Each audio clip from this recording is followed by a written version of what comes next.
Adviser और financial distributor क्या है? फाइनेंशियल एडवाइजर जो एडवाइजरी जारी करते हैं, जैसे टैक्स कंसल्टेंट्स हो गए, चार्टर्ड अकाउंटेंट्स हो गए, ये हो गए फाइनेंशियल एडवाइजर्स। डिस्ट्रीब्यूटर्स वो जो कोड लेकर के काम करते हैं, जैसे म्यूचुअल फंड एजेंट्स हो गए, शेयर ब्रोकर्स हो गए, जो किसी भी कंपनी में जनरल इंश्योरेंस का पार्टिसिपेंट, जिनके पास कोड है। तो एक रिटायर्ड की तुलना में इस तरह के लोगों का बिजनेस 5 गुना ज्यादा होता है। तो अब आप बोलोगे कि भाई मेरे को तो लग रहा है कि सेल्फ एम्प्लॉयड ज्यादा करेंगे। मैं ये नहीं कह रही हूँ कि ऐसा नहीं है कि वो नहीं करेंगे, लेकिन एक्सपीरियंस के हिसाब से ये चीज इसलिए फिगर आउट हुआ है क्योंकि समझिए इस बात को, अगर कोई सेल्फ एम्प्लॉयड है और उसका खुद का कोई बिजनेस है, तो उसकी फर्स्ट प्रायोरिटी इंश्योरेंस सेलिंग होगी या उसका खुद का वो बिजनेस है जो कि उसका ब्रेड बटर है, जिसका वो ब्रेड एंड बटर है, उसका प्रॉपर बिजनेस है, राइट? वो अपने बिजनेस को छोड़ करके, आप जब भी बोलोगे आपके पास मीटिंग के लिए आना उसके लिए पॉसिबल नहीं होगा, ट्रेनिंग्स के लिए टाइम मैनेज करना पॉसिबल नहीं होगा, इवन कस्टमर से भी जा करके मिल पाना उतना फिजिबल नहीं होगा। तो भले उसके पास कॉन्टैक्ट है लेकिन वो टाइम नहीं दे सकता है। आपको याद है कल हमने जब वो एंटरप्रेन्योर वाली बात करी थी, वहां पे हमने एक बात की थी कि इस बिजनेस में आपको ना कोई इन्वेस्टमेंट की जरूरत है, ना किसी रिस्क पे ध्यान देने की जरूरत है। एक ही चीज आपको अपने साथ लेकर के आना है, वो है आपका एंटरप्रेन्योर माइंडसेट और आपका टाइम। अब अगर एक सेल्फ एम्प्लॉयड टाइम नहीं दे पा रहा है, उस कंडीशन में उसके बिजनेस इसीलिए नीचे चले जाए। लेकिन वहीं अगर होम मेकर का आप देखेंगे, होम मेकर का लाइफ एक सेट पैरामीटर पे चलता है। उसको पता है कि 9 साढ़े 9 तक मेरे घर के काम हो जाएंगे, मेरे बच्चे स्कूल जा चुके होंगे, मेरे हस्बैंड काम पे निकल चुके होंगे और इनकी वापसी 3 साढ़े 3 बजे दोपहर से शुरू होगी। तो ये जो 9:30 to 3:30 का विंडो है, इस विंडो के बीच में मैं अपने घर के काम को संभालते हुए ऑफिस जाकर के ट्रेनिंग भी ले सकती हूँ, मैं लोगों से जाकर के मिल भी सकती हूँ, मेरा इंटरेक्शन भी हो सकता है, मेरी स्किलिंग भी हो सकती है। तो उसके पास चूंकि टाइम है डिवोट करने के लिए, इसलिए उसकी प्रोडक्टिविटी वहां पे बढ़ जाती है। अब रिटायर्ड बंदे का प्रोडक्टिविटी क्यों बढ़ता है? तो जाहिर सी बात है, होम मेकर से ज्यादा अवेलेबिलिटी ऑफ टाइम एक रिटायर्ड इंसान का है। दूसरी बेहतरीन बात यह है कि जो रिटायर्ड है उनको लाइफ का एक अच्छा एक्सपीरियंस भी है, उनका खुद का एक स्टेब्लिश, आप कह सकते हैं, जो लोग रिटायर्ड होते हैं जनरली यंगस्टर्स वगैरह, उनके बात को अगर फाइनेंशियल्स वगैरह पे बात वो करते हैं जो विच मेक सेंस, तो लोग उनके बात को ध्यान से सुनना भी पसंद करते हैं। यही यहाँ पे फर्क आ जाता है कि again he is devoting much of time, he is able to devote much of time, तो इनका प्रोडक्टिविटी और ज्यादा हो जाता है। और जो फाइनेंशियल डिस्ट्रीब्यूटर और एडवाइजर है वो तो 24/7 इसी काम में है, उनका बेस बड़ा स्ट्रांग होता है, वो बड़े बड़े बिजनेसमैन वगैरह के साथ डील करते हैं, इसलिए, और क्योंकि इसी काम में वो लगे हुए हैं तो समय भी वो बहुत ज्यादा दे पाते हैं, इसीलिए उनकी प्रोडक्टिविटी बढ़ जाती है। तो मैक्स लाइफ के अंदर में ऐसा मैं नहीं कह रही हूँ कि सेल्फ एम्प्लॉयड को हम रिक्रूट नहीं कर सकते हैं, हम यहाँ पे 4 प्रोफाइल्स को प्रिफर्ड प्रोफाइल्स टर्म करते हैं। एक है होम मेकर, दूसरा है रिटायरीज। अब रिटायरीज उन्होंने अगर वीआरएस लिया हुआ है, वो अगर पब्लिक सेक्टर यूनिट से रिटायर्ड है, प्राइवेट सेक्टर यूनिट से रिटायर्ड है, किसी भी तरह के अगर वो रिटायरी है, तो उनको हम सेकंड प्रिफर्ड प्रोफाइल मानते हैं। थर्ड प्रिफर्ड प्रोफाइल है हमारा फाइनेंशियल डिस्ट्रीब्यूटर और फोर्थ प्रोफाइल है हमारा फाइनेंशियल एडवाइजर्स। तो एक स्क्रीन में आपके साथ शेयर कर रही हूँ, ये है कुछ ट्रिगर क्वेश्चंस जो कि हम उनसे पूछने वाले हैं, ओके? और इन सवालों का आप उनके सामने आप इसको रख सकते हो एंड वहां से क्लैरिटी मिल जाएगी। ये देखिए मेरी स्क्रीन विजिबल हो रही होगी आप लोगों को, ये इसको कहते हैं इनिशियल स्क्रीनिंग फॉर्म। इसका भी मैं आपको अभी वीडियो दिखाऊंगी। दिख रही है मेरी स्क्रीन आप लोगों को? थोड़ा सा मैं जूम कर दूं आप लोगों के लिए और बेटर विजिबिलिटी होगी। यहाँ पे क्या क्या बोल रहे हैं पहले थोड़ा सा हम देख लेते हैं क्या क्या चीजें हैं, और then we will get into the details. जब मैं आपको एक और वीडियो दिखा दूंगी लिटरली, उसके बाद आपको समझ में आ जाएगा कि क्या क्या है। तो देखिए सामने वाले का नाम जो कि आपको पहले से पता है आप लिख लीजिए, मोबाइल नंबर पहले से पता है लिख लीजिए, PAN number, date of birth लेगा, ईमेल आईडी अगर है तो भर लीजिए, है ना। उनसे एजुकेशन क्वालिफिकेशन वहीं पे पूछ लीजिए, इस शहर में कितने समय से। अच्छा, यहाँ हर एक सवाल का कोई मतलब है, मैं आपको बाद में बताऊंगी कि क्या मतलब है, लेकिन पहले सवालात क्या क्या है वो देख लेते हैं।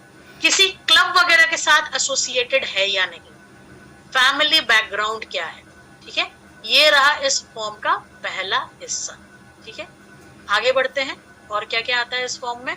सेकंड हिस्से में आ जाएगा क्या, आपके पिछले 2 एक्सपीरियंस के बारे में बात कीजिए। अगर उन्होंने 2 जगह पे नौकरी कर रखी है तो 2 एक्सपीरियंसेस पे बात कर सकते हैं। अगर एक जगह पे काम कर रखा है तो एक एक्सपीरियंस के बारे में बात कर सकते हैं। अगर नहीं नौकरी कर रखी है तो वहां पे वो पूछ सकते हैं कि कभी आपको जॉब करने का कोई अपॉर्चुनिटी मिला है क्या, कोई एक्सपीरियंस है क्या, तो आपको वहां पे अगर नहीं किया है तो यहाँ कुछ भरने की जरूरत नहीं।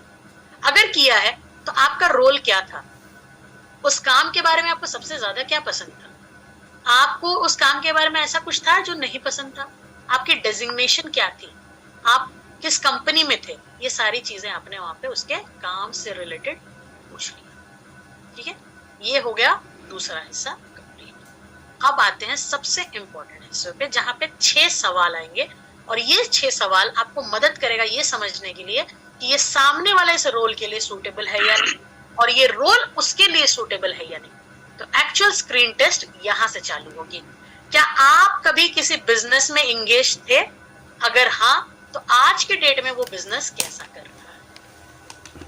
अगर आप किसी बिजनेस के साथ एसोसिएटेड नहीं थे तो क्या आपके कोई दोस्त रिश्तेदार ऐसे कोई हैं जो बिजनेस में एसोसिएटेड हैं? अगर हाँ तो वो बिजनेस आज की डेट में कैसा चल रहा है? ठीक है, अगर बिजनेस अच्छा चल रहा है तो उस बिजनेस के बारे में आपको ऐसी कौन सी बात है जो अच्छी लगती है? आप यहाँ पे बिजनेस अपॉर्चुनिटी दिखाने वाले हैं, इसलिए जानना जरूरी है कि बिजनेस के बारे में सामने वाला इंसान क्या सोच रखता है। अगर वो बिजनेस अच्छी नहीं चल रही है तो उस बिजनेस के क्या क्या चैलेंजेस हैं।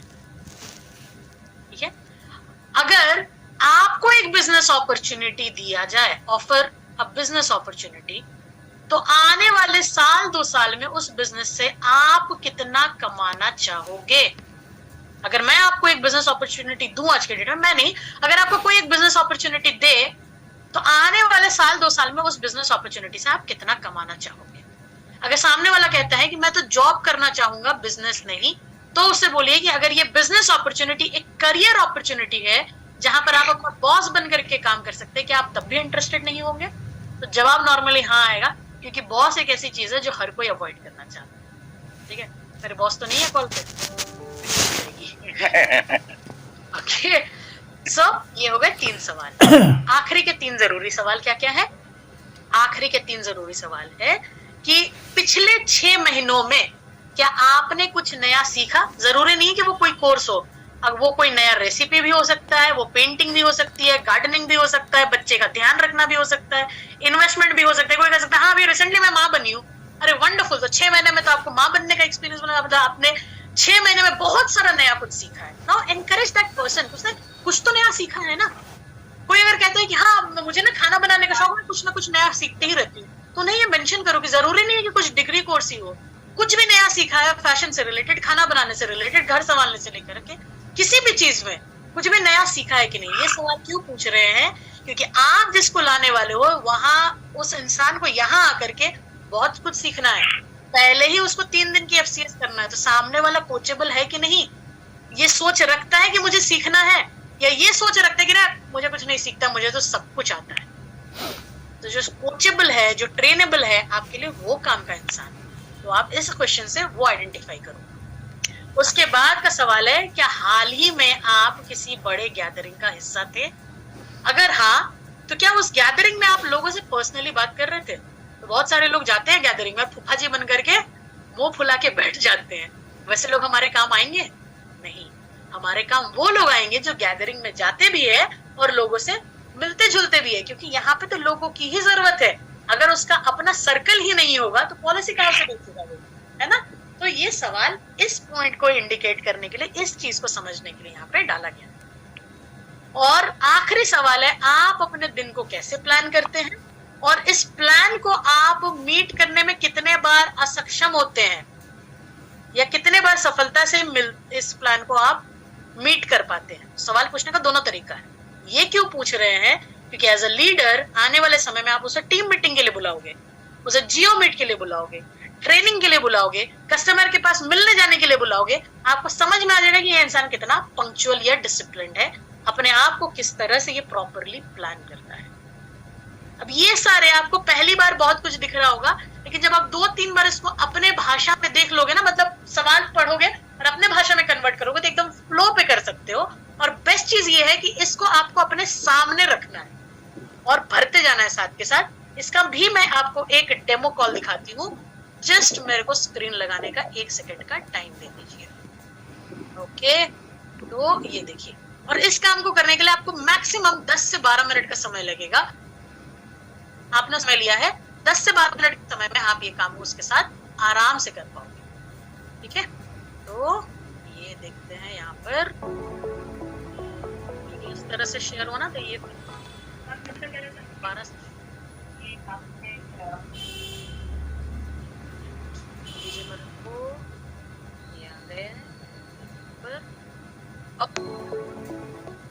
विजिबल एंड ऑडिबल है। बहुत जरूरी है हेडफोन्स लगा लीजिएगा क्योंकि बहुत ज्यादा जोर की आवाज ये नहीं होगी। ठीक है, और थोड़ा सा ध्यान रखिएगा इस दौरान। मैं सभी से रिक्वेस्ट करूंगी कि अपने आप को अनम्यूट मत कीजिएगा, म्यूट मोड पे रखिए, क्योंकि आप अगर टेबल पे हाथ भी रखें तो उसका भी आवाज होता है, तो दूसरे को सुनने में दिक्कत होगी, तो ये मिस मत कीजिएगा। ठीक है,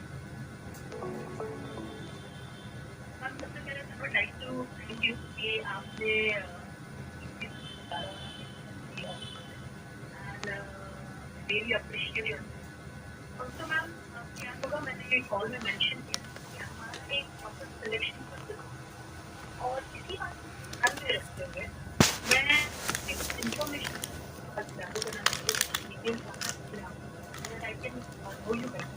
Also I can ensure कि ये जो रोल है वो आपके लिए रिस्पेक्ट और साथ ही साथ आप करके तो बेसिकली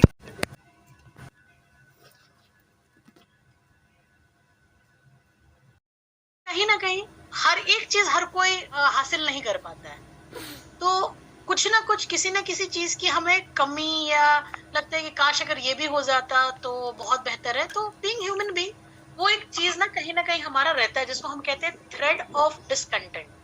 जैसे होम मेकर की अगर मैं जनरली बात करूं, वो एक थैंक्स, क्योंकि ये होम मेकर का ही एग्जाम्पल है, वो एक थैंकलेस जॉब में है, वो 24/7 काम कर रही है, लेकिन उसे सराहे हुए या उसे रिकॉग्नाइज किए हुए या उसे कुछ अच्छा दिए, ये हमारे कल्चर में नहीं है कि कोई उसको प्रेज कर रहा हो। उसको ये प्रेजिंग मिले हुए जमाना हो गया। शायद आखिरी बार जब वो कॉलेज से अपना ग्रेजुएशन का सर्टिफिकेट स्टेज से लेके उतर रही थी, तभी शायद 100 लोगों ने उसके लिए ताली बजाई थी। तो कहीं ना कहीं वो ख्वाहिश है कि भाई वो चीज कहीं मेरी खो गई। जैसे वो कहती है ना कि अगर मेरे को उस समय मौका मिलता तो मैं विप्रो में बहुत अच्छा कर सकती थी, मैं बहुत अच्छी जगह पर थी, लेकिन वो चीज नहीं हो पाई। तो वो भी एक थ्रेड ऑफ डिसकंटेंट है। बहुत सारे लोग जो लाइफ लॉन्ग जॉब में होते हैं, उनको कई बार लगता है, जैसे मैं अगर अपना ही पर्सनल एग्जांपल दूं तो my husband is into travelling job, majorly he is out of India. तो ही मिसेस द टाइम कि मेरी बेटी जो बड़ी हो रही है, उसके स्कूल में एक्टिविटीज होते हैं, फंक्शन होती है, तो वो सारे मोमेंट्स को मिस कर रहे हैं।